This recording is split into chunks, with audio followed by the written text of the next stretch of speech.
My name is Tonya Winters, and I am from Austin, Texas.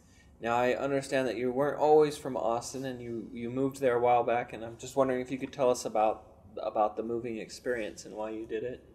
Yeah, I'm originally from Chicago, Illinois, and after college, I had a couple of friends of mine who moved to Austin, Texas, and a friend and I went down to visit these two friends we had, and I just absolutely fell in love with Austin. Like, as we're leaving on the plane to go back home, like, I'm like freaking out.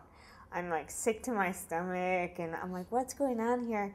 And I'd always wanted to move somewhere kind of on my own, and I really wanted to move somewhere warmer because the cold climate in Chicago was really starting to affect.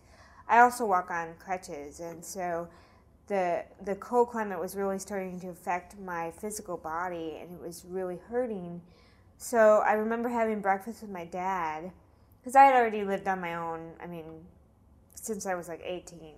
So I remember having breakfast with my dad, and I'm like, Dad, I think I want to move to Texas. And he was like, what? He's like, you're crazy, you're nuts. Like, how are you going to do it?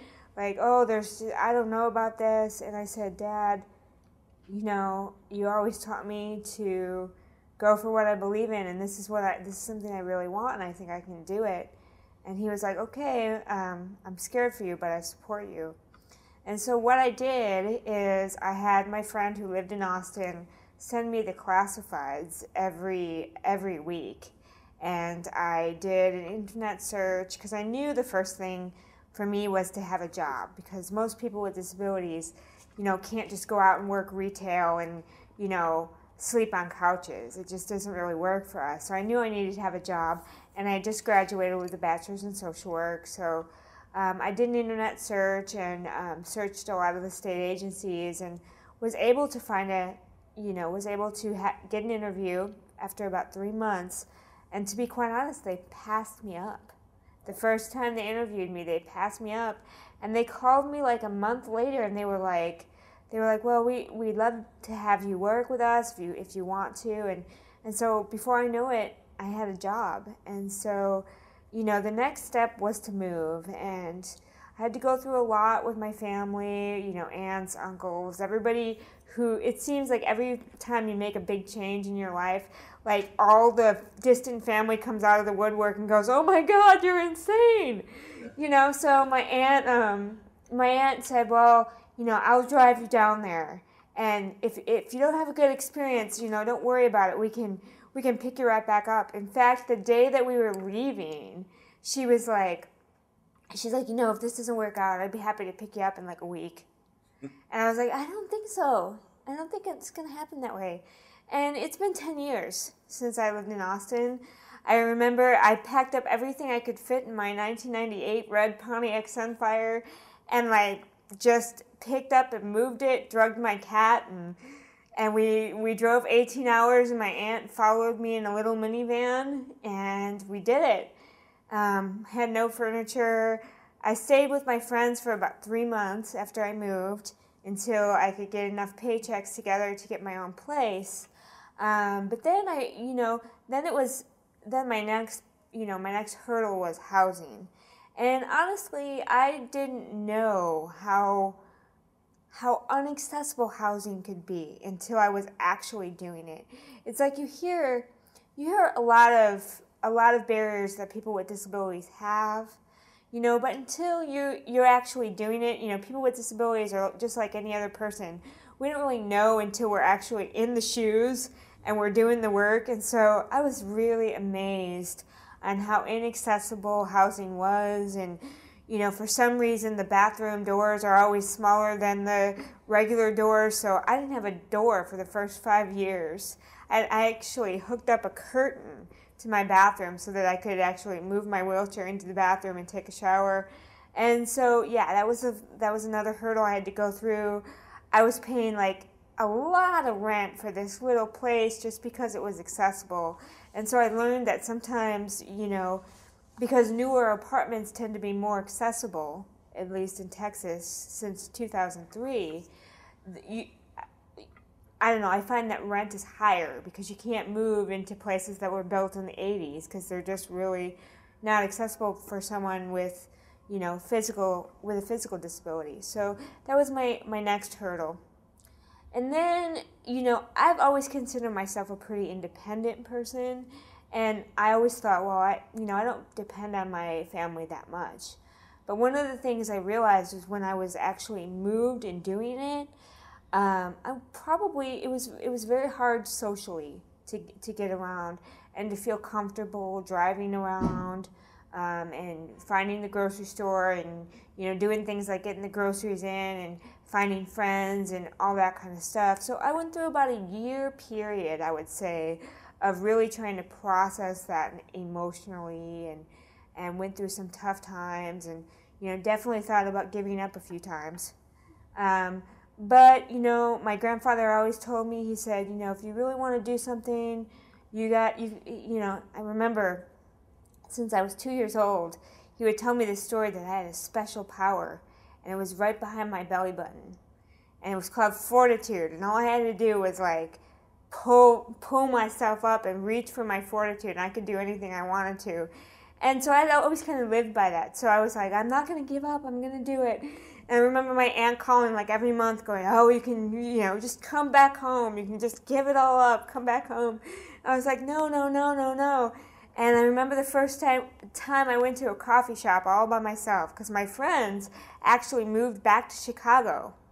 So then I just had nobody. And I was like, oh my God, I can't go out. You know, what am I going to do? I can't go out without them, because I did everything they did for like the first year. I didn't go anywhere without them. And I remember the first time I went to a coffee shop all on my own, and how liberating that was to, like, get out of my car and go up and kind of be forced to meet new people and speak for my, you know, just speak up. And I just didn't realize, you know, because I am kind of an outgoing, energetic, spastastic kind of a person, that I just didn't realize how intimidating it was until I actually had to really do it.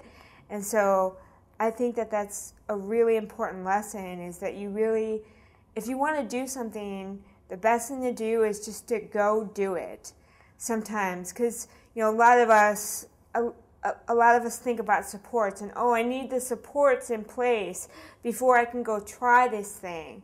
And for me, I've kind of always worked backwards. Like, I've always said, I want to do something. I want to move to Texas, you know. And so I've just kind of gone and done it, and just been blessed to have people around me and a loud enough voice where I just kind of figure it out as I go. And so sometimes, you know, it is kind of the opposite, because sometimes if we wait for the supports, you know, it just never happens. So you have to have that burning desire, that moving forward attitude of, like, I'm just going to find a way to do it, and I'm going to keep plugging forward, and I'm going to keep asking people, and I'm going to keep talking about it, and I'm going to keep trying new things. It's really important to do that, I think. That's a great story. Thank you for sharing it. You're welcome. Now, I also understand that you are a dancer, and Sure. I was hoping you could tell us a little bit about that. Well, that happened very much, I mean, the same way that I moved to Texas. It was kind of like, I'm also in an acting group called Actual Lives Austin, and we were doing a show, and we were working with a choreographer to produce this particular show. And I had this, I wrote a written piece called Dancing Queen about W-sitting, because I really wanted, W-sitting was very functional for me. It was a very functional way for me to sit and be on the floor and be able to use my arms and legs. And I'd always wanted to be a dancer, like since I was 6. Well, they did so many surgeries on my legs that they made it so that I could no longer W-sit, because that was bad for you. It was bad for you to sit like that. So my doctors made it so that I couldn't, but they didn't really give me, you know, listen to what I had to say, because I was like 6 years old when this happened. So I was talking to the choreographer about it, and she was like, I don't think this is a written piece. I think this is a dance piece. So her and I started working on a piece with me and a chair. And through that work with her, I realized that I could, in fact, still get on the floor. I've had like 19 surgeries, so there was a period in my life where I just didn't get on the floor anymore. Like, I kind of forgot because it wasn't functional for me. I couldn't sit, it was just really not cool.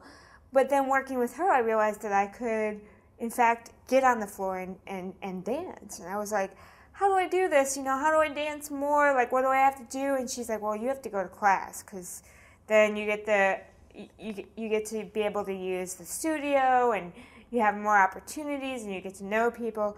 So I just went to the local community college, and she happened to teach there.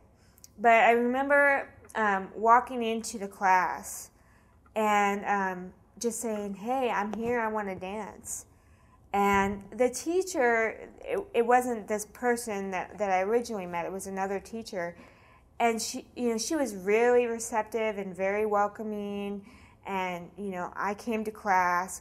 But then she actually called the original teacher that I started to work with, because Allison Orr from Forklift Dance Works does a lot of kind of unconventional dance with people who are not dancers.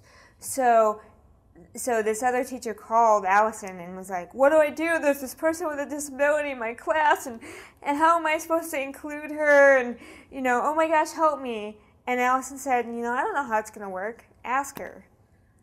And so I just started working together and just coming to class, and I would try to match the stretching as much as I could, and learning and going to improv and contact improv and just really just doing as much dance as I possibly could. And the interesting thing to me was, I kind of thought, being in the disability field, that I would teach people without disabilities what it was like to be a person with a disability. And what I found is they were actually teaching me a lot more about my body and what I could do versus me teaching them. I mean, we were kind of learning together, but it was really astounding to me, because I always thought that I knew my body pretty well, and dance has really helped me open up and express kind of who I am and kind of get used to the way my body is, being more comfortable with what my body can do than anything else, because I think there's a new self-advocacy movement. We're moving, the self-advocacy movement is morphing. Before it was like, how do I say this? Before it was like, we're proud to have a disability, right? We're fighting out there. We're showing our disability. And now I think it's more about being comfortable in your own skin. It's more about, I'm not going to keep up with the Joneses. I spent a lot of my life keeping up with the Joneses, right? I can do whatever you can do, and kind of being that kind of token person with a disability and saying, well, you have a job, well, I can get a job too, and just kind of always having to prove myself. And so now that I'm like in my 30s, I think it's really interesting, because I'm like, I don't have to prove myself. This is not proving that we are equal. This is not proving that we are people first. We're just going to be people, and so we're just going to be and live our lives the way that we want to. And we're not only going to be proud that we have disabilities, but we're just going to be people. And we're just going to be comfortable in our own skin, and realize that we have spasticity and we have different body issues happening and different things that happen with our disability. But it all comes with the territory. It just is. It's just part of it. And yeah, we can make fun of that. Sometimes I get really spastic, and I'll make jokes, and because it's just about being comfortable. And it's about not hiding who you are and trying not to be spastic, trying to look, trying to be like everybody else. But just, I am me, and I do have a disability, and I'm proud of it. And that's really what dance has really shown me. And I think, working with other dancers and having, the opportunity to build relationships and to build trust and to really show people through dance, working with them, what it's like to have a disability, it kind of takes the pressure off, because I do a lot of speaking about my disability, and the hard thing is I've had a few teachers in dance class who will be like, okay, so Tonya's going to talk to you about her disability, and I shy away from that, you know, because I don't want it to be an educational experience. I don't want to be a token person with a disability. Let's just do it and see what happens. Let's just be in class and let the questions and let the things happen naturally. And it's much easier, and I think people learn a lot more from that natural interaction versus the, I'm going to do a presentation, I'm going to tell you about my life. You know, so if it was any kind of advice I could give other self-advocates, it's just be you. You know, be you, get out there, take risks, don't take no for an answer, and just follow your dreams and just keep going.